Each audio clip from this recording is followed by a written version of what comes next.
আপনারা দল ঠিক রাখতে যে, আপনারা নেতা নেত্রী ঠিক রাখতে যে, আপনাদের ব্যবসা ঠিক রাখতে যে, আপনাদের চাকরি ঠিক রাখতে যে আপনারা ঈমানকে বিক্রি করে দেন। ওদেরকে চিনতে হবে, ওদেরকে চিনতে হবে, কারণ ওরা হচ্ছে মুনাফিক এবং জিন্দিক।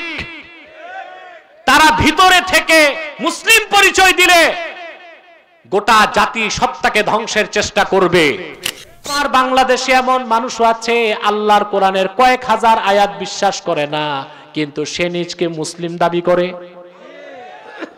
আছে না নাই? আছে। আল্লাহর কোরআনকে বিশ্বাস করে না, আল্লাহর কোরআনের অর্থ ব্যবস্থা বিশ্বাস করে না, আল্লাহর কোরআনের রাজনৈতিক ব্যবস্থা বিশ্বাস করে না, আল্লাহর কোরআনের আইনকে বিশ্বাস করে না, আকীদার বড় বড় ঈমানের বিষয়গুলোকে বিশ্বাস করে না।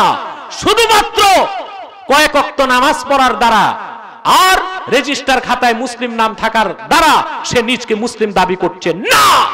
আল্লাহর কোরআনের একটি আয়াতের, একটি শব্দের, একটি অক্ষরকে যে বিশ্বাস করে না সে বেঈমান, অমুসলিম, কাফের, তাতে কোনো সন্দেহ নাই। এরকম লোক বাংলাদেশে আসে না নয়? তা আমি বক্তব্য কেন রাখতেছি তাও কি বুঝতেছেন? ওদেরকে চিনতে হবে, ওদেরকে চিনতে হবে, কারণ ওরা হচ্ছে মুনাফিক এবং জিন্দিক। তারা ভিতরে থেকে মুসলিম পরিচয় দিলে গোটা জাতি সত্তাকে ধ্বংসের চেষ্টা করবে। আল্লাহর কোরআনের একটি আয়াতকে কেউ অস্বীকার করলে, সব একটি শব্দকে, একটি অক্ষরকে কেউ অস্বীকার করলে মুসলমান হতে পারবে না। তাহলে আমি কথা বুঝাতে পারলাম? আগে ঈমান এনে আপনি হবেন মুমিন, তারপরে ইসলামে ঢুকে হবেন মুসলিম। এই জন্য আল্লাহ বলেছেন, হে ঈমানদারগণ, ইয়া আইয়ুহাল্লাযীনা আমানু উদখুলু ফিস সিলমি কাফা, মুমিনগণ তোমরা ইসলামে প্রবেশ করো পরিপূর্ণভাবে। এখন বলেন তো আগে কি? সব কিছুর মূল হলো ঈমান। কিন্তু আমার বড় দুঃখ, আপনারা বাংলাদেশের মানুষ সব বুঝলেন, শুধু ঈমানের দামটা বুঝেন নাই। সেজন্য আপনারা দল ঠিক রাখতে যে, আপনারা নেতা নেত্রী ঠিক রাখতে যে, আপনাদের ব্যবসা ঠিক রাখতে যে, আপনাদের চাকরি ঠিক রাখতে যে আপনারা ঈমানকে বিক্রি করে দেন। স্টেজ উঠানামাটা বন্ধ করো একটু। যেমন আপনারা দেখেন, আপনারা কত দুর্বল চিত্তের মানুষ বোঝা যায় নির্বাচনের আগের রাতে। সত্য? কুরবানির সময় এক একটা ভেড়া বকরির দাম হয় 10,000 12,000 টাকা, আর নির্বাচনের রাতে এই দেশের মুসলমানের দাম হয় মাত্র 1000 টাকা 1200 টাকা। আফসোস মুসলমান, আপনারা ঈমান আর ইসলামের মর্যাদা বুঝেন না।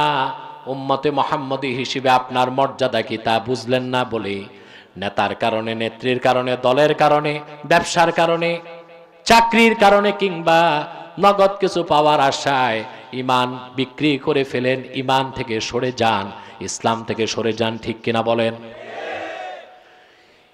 একজন মানুষ যদি ঈমানদার হয় তার ঈমানের দাম কত বেশি। আমি ছোট্ট একটা উদাহরণ দিচ্ছি আবু দাউদ শরীফ থেকে। সুনানে আবি দাউদ সাক্ষী ১৫০০ বছর আগে আল্লাহর আখির নবী মুহাম্মদ সাল্লাল্লাহু আলাইহি সাল্লামের কাছে সাহাবায়ে কেরামের সঙ্গে মদিনা মুনাওয়ারার এক ইহুদি যুবক সব সময় বসতো, আল্লাহর হাবিবের নূরের চেহারার দিকে তাকায় থাকতো।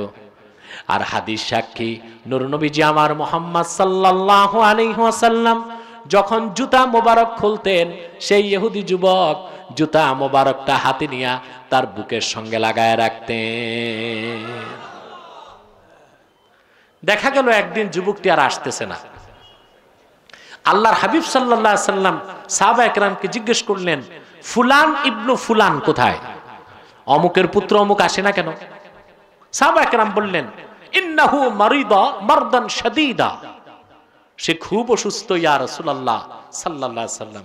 মনে হয় সে আপনার কদমে আর আসতে পারবে না, কারণ সে মৃত্যু যন্ত্রণায় ছটফট করছে। হাদিস সাক্ষী আল্লাহর হাবিব সাহাবায়ে কেরামকে বললেন, সাহাবীরা চলো আমরা একটু যুবকের বাড়ি যে তারে দেখে আসি। উম্মতে মুহাম্মাদি আপনারা সুন্নত থেকে অনেক দূরে। মানবতা কি জিনিস তা আল্লাহ রাসূল শিক্ষা দিয়েছেন। সবচেয়ে বেশি মানবিক হয় মুসলমান, কিন্তু আপনারা মানবিকতা থেকে অনেক দূরে সরে যাচ্ছেন। দুশ্মনী কোথায় গেছে? সালাম দেওয়ার আগে টুপি দেখে, আমার মতো টুপি কিনা, নাকি? তাই তো হচ্ছে বাংলাদেশে। তারপরে কোলাকুলি করার আগে দেখে জুব্বা আমার মতো কিনা। হ্যাঁ, একসাথে বসে একটু কথা বলবে দেখে আমার মাসলাকের কিনা। আরে ভাই, মনে রাখবেন, মাসলাক যার যার, দ্বীন ইসলাম সবার। আবার বলছি, মাসলাক যার যার, দ্বীন ইসলাম সবার। এই মহান আদর্শের কারণেই সৈয়দ আহমদ বেরেলি, শাহ কারামত আলী জনপুরি রহমতুল্লাহ, তার উত্তরসূরিগণ গোটা উপমহাদেশে আল্লাহর দ্বীনের ঝান্ডাকে কায়েম করতে পেরেছেন। সংকীর্ণতাকে তারা দূর করেছেন, প্রশস্ত হৃদয়ে কাজ করেছেন। মাসলাক যার যার, দ্বীন ইসলাম সবার। আমার মাসলাক আমার কাছে, তোমারটা তোমার কাছে, ঠিক কিনা? কিন্তু ইসলামের সুমহান স্বার্থ রক্ষায় আর মুসলমানদের মৌলিক দাবি আদায়ে সকল মাসলাকের মুসলমান, সকল পীরের মুরিদ, সকল মাদ্রাসার ছাত্রকে ঐক্যবদ্ধ হবার শপথ নিতে হবে বাংলাদেশে। আর মুসলমানদের মৌলিক দাবি আদায়ে সকল মাসলাকের মুসলমান, সকল পীরের মুরিদ, সকল মাদ্রাসার ছাত্রকে ঐক্যবদ্ধ হবার শপথ নিতে হবে বাংলাদেশে, ঠিক কিনা? আমরা আজকে সালাম দেওয়ার আগে টুপি দেখি কেন ভাই? যার মাথায় টুপি নাই তার একটা টুপি দেন, নাকি? যদি আপনি সালাম দেওয়ার আগে টুপি দেখেন যে আমারটা গোল, তারটা লম্বা, তারটা পাস করলি, তাহলে তো ভাই সমস্যা কি হবে? যে টুপি পরে না সে ওয়াদা করবে জিন্দেগিতে টুপি লাগাবো। আমি এক প্রবীণ বক্তার মুখে শুনেছি, বুঝলেন, এরকম ঘটনা ঘটছে বাংলাদেশে, যে এক জায়গায় বলছে যে তুমি টুপি কোনটা পড়ো, বুঝলেন? মানে যার টুপি নাই তারা বলছে টুপি কোনটা পরবা? বলে ভাই আমি নামাজি পড়ি না, টুপি পরারই দরকার নেই, ঠিক না? তাহলে মানবিকতা ইসলাম শিক্ষা দিয়েছে। আল্লাহর হাবিব সাল্লাল্লাহু আলাইহি ওয়াসাল্লাম সাহাবা একরামকে নিয়ে চলে গেলেন মদিনা মুনাওয়ারাতে সেই ইহুদি যুবকের বাড়িতে। যুবক রাহমাতুল লিল আলামিন সাল্লাল্লাহু আলাইহি ওয়াসাল্লামকে দেখে শোয়া থেকে বসে গেছে। কুশল বিনিময়ের পরে আল্লাহর হাবিব যুবকটিকে বললেন, যুবক তুমি আমার কদমের সামনে অনেক সময় দিয়েছ, আমার কথা মনোযোগ দিয়ে শুনেছ, কিন্তু কাল কিয়ামতের দিন আমি রাসূল তোমার কোনো উপকার করব না। আল্লাহর হাবিব কিসের দাওয়াত দিলেন বলেন তো? পিছনের ভাইরা বলবেন না, পিছে আপনারা ঘুমাচ্ছেন, কে কে ঘুমান একটু হাত উঠান একবার।